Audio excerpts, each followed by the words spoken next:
என்னை ஒரு மதவாதி என்று அடையாளம் காட்டி விடுவார்களோ என்று அவர் இன்று பலர் வெட்கப்படுவதைப் போல வெட்கப்படுகிறார். அல்லாஹ் அதிலிருந்து எம்மை பாதுகாப்பானாக. அந்த இன்டர்வியூ எடுப்பவர் கேட்டார், இன்று வெள்ளிக்கிழமை ஜும்ஆவுடைய நேரம், இன்டர்வியூக்கு வந்திருக்கிறாயே என்று, நீங்க ஃப்ரைடே பிரேயருக்கெல்லாம் போக மாட்டீங்களான்னு சொல்லி. அவர் சொன்னார், நான் போயிட்டேன்னா இந்த வேலை கிடைக்காத எனக்கு, அதனால அதை விட்டுட்டு வந்தேன், பரவாயில்ல பாத்துக்கலாம், அதெல்லாம் பிரச்சனை இல்லை, ரொம்ப கம்பல்சரிலாம் இல்லை அப்படின்னு சொல்லுவார். எல்லாவற்றிற்கும் கேட்கக்கூடிய மற்ற கேள்விகளுக்கு சரியான முறையில் அவர் பதில் சொல்லி விடுகிறார். இன்டர்வியூ முடிந்து வீட்டுக்கு சென்று விடுகிறார்.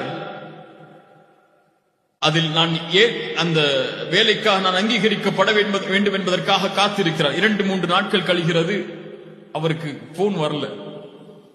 அந்த நிறுவனத்திற்கு கால் செய்து கேட்கிறார், இப்படி இன்டர்வியூக்கு வந்தேன், என்னால் முடிந்தவரை தெளிவான பதில்களை சொன்னேன்,